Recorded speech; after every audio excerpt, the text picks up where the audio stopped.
अहमदपुर शर्किया ख्वाजा महबूबुल हसन अमन committee मामला, licence दारान और ओहदेदारान की हिमायत, अमन व इत्तेहाद पर जोर।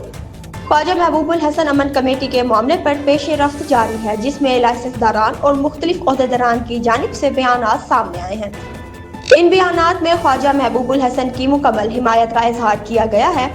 बयान देने वालों का कहना है कि अमन कमेटी का किरदार इलाके में हम आहंगी और नज़्म व ज़ब्त बरकरार रखने के लिए निहायत अहम है और ऐसे मामलात में संजीदगी और जिम्मेदारी का मुजाहरा किया जाना चाहिए। दूसरी जानिब मुख्तलिफ मुकातबे फ़िक्र से ताल्लुक़ रखने वाले अफराद ने भी अपने ख्यालात का इजहार किया है, जिन्होंने इस मामले में अमन, इत्तेहाद और भाईचारे को तरजीह देने पर जोर दिया। इन्होंने कहा कि तमाम फ़रीक़ीन को चाहिए कि वो बाहिमी मुशावरत के ज़रिए मसाइल का हल निकाले ताकि किसी भी नाखुशगवार सूरत हाल से बचा जा सके। बिस्मिल्लाहिर्रहमानिर्रहीम। मैं इंतहाई मशकूर हूँ अपने दोस्तों का जो मेरे पास तशरीफ लाए। अहमदपुर शर्किया एक पुरअमन शहर है, जिस शहर के अंदर मोहब्बतें बांटी जाती हैं और तमाम मसलक इत्तेफाक से यहाँ पर काम कर रहे हैं। हमारे ख्वाजा महबूबुल हसन जो कि हमारे बहुत प्यारे दोस्त हैं, इस शहर के लिए उनकी अमन की बहुत ज्यादा खिदमात है।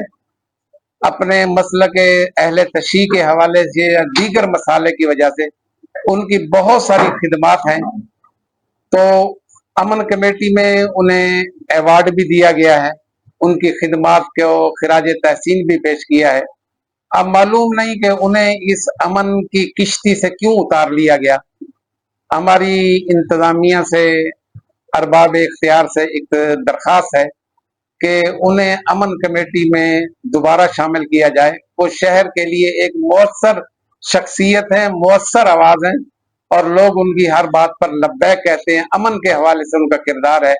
मैं यही दरख्वास्त करूंगा, उन्हें अमन कमेटी में दोबारा लिया जाए।